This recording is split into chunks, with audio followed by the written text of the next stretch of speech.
ತಾವು ಸಲ್ಲಿಸಿದಂತಹ ಅರ್ಜಿಯನ್ನ ವಜಾ ಮಾಡಿದಂತಹ ನಂತರದಲ್ಲಿ ಹೈಕೋರ್ಟ್ ತೀರ್ಪಿನ ಬಗ್ಗೆ ಮೊದಲ ಪ್ರತಿಕ್ರಿಯೆಯನ್ನ ಕೊಟ್ಟಿದ್ದಾರೆ ಸಿಎಂ ಸಿದ್ದರಾಮಯ್ಯ.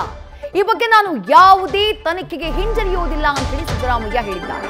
ಕಾನೂನು ತಜ್ಞರ ಜೊತೆ ಚರ್ಚಿಸಿ ಹೋರಾಟವನ್ನ ಮಾಡ್ತೀನಿ. ಈ ಬಗ್ಗೆ ತಜ್ಞರ ಜೊತೆ ನಾನು ಸಮಾಲೋಚನೆಯನ್ನ ಮಾಡ್ತೀನಿ. ಮುಂದಿನ ದಿನಗಳಲ್ಲಿ ಸತ್ಯ ಹೊರಬಂದು ತನಿಖೆ ರದ್ದಾಗಲಿದೆ ಅಂತ ಹೇಳಿ ವಿಶ್ವಾಸವನ್ನ ವ್ಯಕ್ತಪಡಿಸಿದ್ದಾರೆ ಸಿದ್ದರಾಮಯ್ಯ. ಮೋದಿ ಸರ್ಕಾರದ ಸೇಡಿನ ರಾಜಕೀಯದ ವಿರುದ್ಧ ನಮ್ಮ ಹೋರಾಟ ಮುಂದುವರಿಯುತ್ತೆ ಅಂತ ಹೇಳಿದ್ದಾರೆ. ಹಾಗಾದ್ರೆ ಮುಖ್ಯಮಂತ್ರಿಗಳ ಪತ್ರಿಕಾ ಪ್ರಕಟಣೆಯಲ್ಲಿ ಏನಿದೆ ಅದನ್ನ ಹೇಳ್ತಾ ಹೋಗ್ತೀನಿ. ಹೈಕೋರ್ಟ್ ಆದೇಶದ ಅಂಶಗಳನ್ನ ಮಾಧ್ಯಮದ ಮೂಲಕ ನಾನು ನೋಡಿದೆ. ಆದೇಶದ ಪ್ರತಿಯನ್ನ ಪಡೆದು ಓದಿದ ನಂತರ ನಾನು ಪ್ರತಿಕ್ರಿಯೆಯನ್ನ ನೀಡ್ತೀನಿ.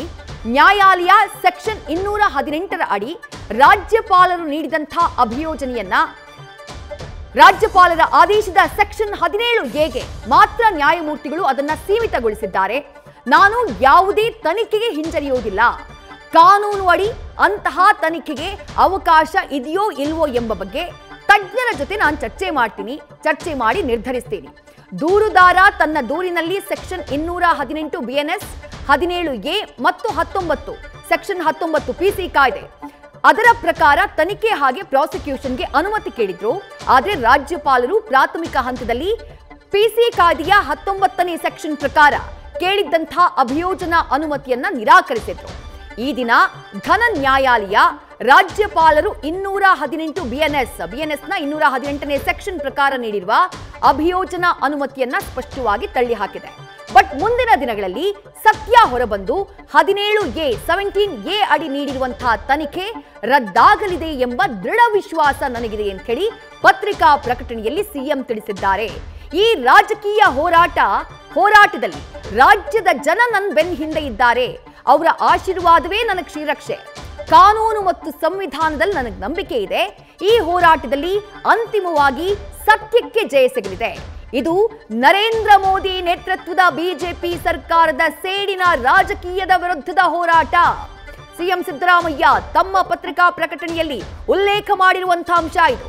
ಬಿಜೆಪಿ ಜೆಡಿಎಸ್ನ ಈ ರಾಜಕೀಯದ ವಿರುದ್ಧ ನಮ್ಮ ನ್ಯಾಯಾಂಗದ ಹೋರಾಟ ಮುಂದುವರಿಯುತ್ತೆ. ನ್ಯಾಯಾಲಯದ ಮೇಲೆ ನನಗೆ ನಂಬಿಕೆ ಇದೆ. ನಮ್ಮ ಪಕ್ಷದ ಎಲ್ಲ ಶಾಸಕರು, ನಾಯಕರು ಮತ್ತು ಕಾರ್ಯಕರ್ತರು ಹಾಗೂ ಕಾಂಗ್ರೆಸ್ ಹೈಕಮಾಂಡ್ ನನ್ನ ಪರವಾಗಿ ಭದ್ರವಾಗಿ ನಿಂತಿದ್ದು ಕಾನೂನಿನ ಹೋರಾಟ ಮುಂದುವರಿಸುವಂತೆ ಉತ್ತೇಜನ ನೀಡಿದ್ದಾರೆ ಅಂತ ಹೇಳಿ ಸಿಎಂ ತಿಳಿಸಿದ್ದಾರೆ. ಅಲ್ಲಿಗೆ ಸಿಎಂ ರಾಜೀನಾಮೆಗೆ ಏನ್ ಆಗ್ರಹ ಹೆಚ್ಚಾಗ್ತಾ ಇದೆ ಅದಕ್ಕೆ ಸ್ಪಷ್ಟ ಉತ್ತರವನ್ನ ಈ ಮೂಲಕ ನೀಡಿದ್ದಾರೆ. ಹೈಕಮಾಂಡ್ ನಿಂದ ಹಿಡಿದು ಎಲ್ಲರೂ ನನ್ನ ಬೆನ್ನ ಹಿಂದೆ ಇದ್ದಾರೆ ಪಕ್ಷದ ನಾಯಕರು ಅಂತ ಸ್ಪಷ್ಟವಾಗಿ ಹೇಳಿದ್ದಾರೆ. ನಾನು ಬಡವರ ಪರವಾಗಿದ್ದೇನೆ ಮತ್ತು ಸಾಮಾಜಿಕ ನ್ಯಾಯಕ್ಕಾಗಿ ಹೋರಾಟವನ್ನ ನಡೆಸ್ತಾ ಇದ್ದೀನಿ ಎನ್ನುವ ಕಾರಣಕ್ಕಾಗಿ ನನ್ನ ವಿರುದ್ಧ ಬಿಜೆಪಿ ಜೆಡಿಎಸ್ ರಾಜಕೀಯ ಪ್ರತೀಕಾರ ಕೇಳಿದಿವೆ. ನನ್ನ 40 ವರ್ಷಗಳ ರಾಜಕೀಯ ಜೀವನದುದ್ದಕ್ಕೂ ಇಂತಹ ಸೇಡು ಸಂಚಿನ ರಾಜಕೀಯವನ್ನ ಎದುರಿಸಿದ್ದೇನೆ ಮತ್ತು ರಾಜ್ಯದ ಜನರ ಆಶೀರ್ವಾದ ಹಾರೈಕೆಯ ಬಲದಿಂದ ಗೆಲ್ತಾ ಬಂದಿದ್ದೀನಿ. ಈ ಹೋರಾಟವನ್ನ ಜನತೆಯ ಆಶೀರ್ವಾದದ ಬಲದಿಂದ ಗೆಲ್ತೀನಿ ಅನ್ನುವಂತಹ ವಿಶ್ವಾಸ ಇದೆ ಅಂತ ಹೇಳಿ ಸಿಎಂ ಸಿದ್ದರಾಮಯ್ಯ ತಮ್ಮ ಪತ್ರಿಕಾ ಪ್ರಕಟಣೆಯಲ್ಲಿ ಬಹಳ ಸ್ಪಷ್ಟವಾಗಿ ಉಲ್ಲೇಖಿಸಿದ್ದಾರೆ. ಇನ್ನು ಮುಡಾ ಪ್ರಕರಣದಲ್ಲಿ ಸಿಎಂ ಕಾನೂನು ಸಮರಕ್ಕೆ ಸಿದ್ಧತೆಯನ್ನ ಮಾಡಿಕೊಳ್ತಿದ್ದಾರೆ. ಹೈಕೋರ್ಟ್ ಆದೇಶದ ಪ್ರತಿಯನ್ನ ಪಡೆದು ಮುಂದಿನ ಹೋರಾಟವನ್ನ ನಡೆಸಲಿದ್ದಾರೆ. ದ್ವಿಸದಸ್ಯ ಪೀಠ ಅಥವಾ ಸುಪ್ರೀಂ ಕೋರ್ಟ್ನ ಮೊರೆ ಹೋಗುವಂತಹ ಸಾಧ್ಯತೆ ಇದೆ. ಅಧೀನ ನ್ಯಾಯಾಲಯದ ಆದೇಶಕ್ಕೆ ತಡೆಯನ್ನ ಕೋರುವಂತಹ ಸಾಧ್ಯತೆ ಇದೆ.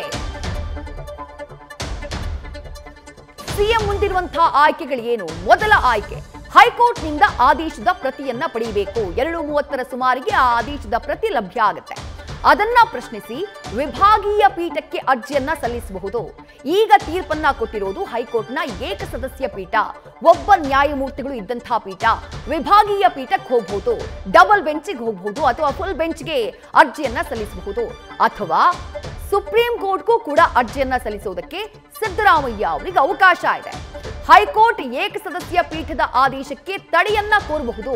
ಸುಪ್ರೀಂ ಕೋರ್ಟ್ ಹೋಗಿ ಅಥವಾ ವಿಭಾಗೀಯ ಪೀಠಕ್ಕೆ ಹೋಗಿ ಏಕಸದಸ್ಯ ಪೀಠ ಏನ್ ಆದೇಶವನ್ನ ಕೊಟ್ಟಿದೆ ಇವತ್ತು ಸಿಎಂ ಸಿದ್ದರಾಮಯ್ಯ ಅವರ ಅರ್ಜಿಯನ್ನ ವಜಾಗೊಳಿಸಿ ರಾಜ್ಯಪಾಲರ ಆದೇಶವನ್ನ ಏನ್ ಎತ್ತಿ ಹಿಡಿದಿದೆ ಅದಕ್ಕೆ ನೀವು ತಡೆಯನ್ನ ಕೊಡಬೇಕು ಅಂತ ಹೇಳಿ ಮನವಿಯನ್ನ ಮಾಡಬಹುದು. ಅರ್ಜಿಯನ್ನ ಸಲ್ಲಿಸಿ ಈ ಮೂಲಕ ತಮ್ಮ ಕಾನೂನು ಹೋರಾಟವನ್ನ ಸಿದ್ದರಾಮಯ್ಯ ಮುಂದುವರಿಸಲಿದ್ದಾರೆ. ಇದಕ್ಕೆ ಸಂಬಂಧಪಟ್ಟ ಹಾಗೆ ಈಗಾಗಲೇ ಕಾನೂನು ತಜ್ಞರ ಜೊತೆ ಚರ್ಚೆಯನ್ನ ಮಾಡ್ತಿದ್ದಾರೆ. ತಮ್ಮ ಪತ್ರಿಕಾ ಪ್ರಕಟಣೆಯಲ್ಲೂ ಕೂಡ ಈ ಬಗ್ಗೆ ಬಹಳ ಸ್ಪಷ್ಟವಾಗಿ ಸಿದ್ದರಾಮಯ್ಯ ಹೇಳಿದ್ದಾರೆ. ರಾಜೀನಾಮೆ ಕೊಡುವಂತಹ ಪ್ರಶ್ನೆಯೇ ಇಲ್ಲ, ಎಲ್ಲರೂ ನನ್ನ ಜೊತೆಗಿದ್ದಾರೆ, ನನ್ನ ಬೆನ್ನಿಗಿದ್ದಾರೆ, ನನ್ನ ಕಾನೂನು ಹೋರಾಟ ಮುಂದುವರಿಯುತ್ತೆ ಅನ್ನೋದನ್ನ ಸಿದ್ದರಾಮಯ್ಯ ಹೇಳಿದ್ದಾರೆ. ಇನ್ನು ಶಾಸಕರ ಬೆಂಬಲ ಗಟ್ಟಿಗೊಳಿಸೋಕೆ ಮುಂದಾಗಿದ್ದಾರೆ ಸಿದ್ದರಾಮಯ್ಯ. ನಾಳೆ ಶಾಸಕಾಂಗ ಪಕ್ಷದ ಸಭೆಯನ್ನ ಕರೆದಿದ್ದಾರೆ ಸಿಎಂ.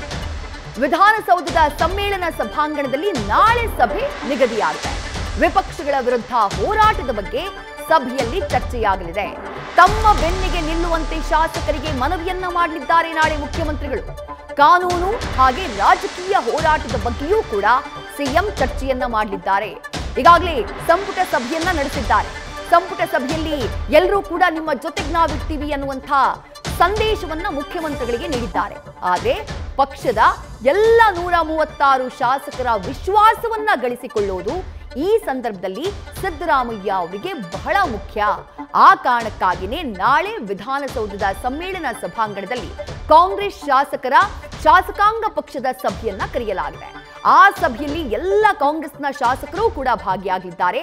ಆ ಸಂದರ್ಭದಲ್ಲಿ ತಮ್ಮ ಮೇಲಿರುವಂತಹ ಶಾಸಕರ ವಿಶ್ವಾಸ ಏನಿದೆ ಅದನ್ನ ಗಟ್ಟಿಗೊಳಿಸಿಕೊಳ್ಳುವಂತಹ ಪ್ರಯತ್ನವನ್ನ ಸಿದ್ದರಾಮಯ್ಯ ಮಾಡಲಿದ್ದಾರೆ. ಅದರ ಜೊತೆಗೆ ವಿಪಕ್ಷ ಮೈತ್ರಿ ಪಕ್ಷಗಳು ಜೆಡಿಎಸ್ ಹಾಗೆ ಬಿಜೆಪಿಯ ವಿರುದ್ಧ ತಮ್ಮ ಹೋರಾಟ ಏನಿದೆ ಅದಕ್ಕೆ ಸಂಬಂಧಪಟ್ಟ ಹಾಗೆಯೂ ಕೂಡ ನಾಳಿನ ಶಾಸಕಾಂಗ ಪಕ್ಷದ ಸಭೆಯಲ್ಲಿ ರೂಪುರೇಷೆಯನ್ನ ಸಿದ್ಧಪಡಿಸುವಂತಹ ಸಾಧ್ಯತೆ ಇದೆ. ಸಿದ್ದರಾಮಯ್ಯ ಕರೆಯನ್ನ ಕೊಡುವಂತಹ ಸಾಧ್ಯತೆ ಇದೆ.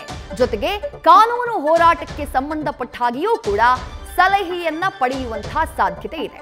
ನಾಳೆ ಮಧ್ಯಾಹ್ನ ವಿಧಾನಸೌಧದ ಸಮ್ಮೇಳನ ಸಭಾಂಗಣದಲ್ಲಿ ಕಾಂಗ್ರೆಸ್ ಶಾಸಕಾಂಗ ಪಕ್ಷದ ಸಭೆ ನಡೆಯಲಿದೆ.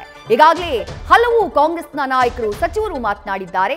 ಸಿದ್ದರಾಮಯ್ಯ ಅವರು ರಾಜೀನಾಮೆಯನ್ನ ಕೊಡುವಂತಹ ಪ್ರಶ್ನೆಯೇ ಇಲ್ಲ ಅಂತ ಹೇಳಿದ್ದಾರೆ. ಖುದ್ದು ಸಿದ್ದರಾಮಯ್ಯ ತಾವು ಹೊರಡಿಸಿರುವಂತಹ ಪತ್ರಿಕಾ ಪ್ರಕಟಣೆ ಅದರಲ್ಲೂ ಬಹಳ ಕ್ಲಿಯರ್ ಆಗಿ ಹೇಳಿದ್ದಾರೆ.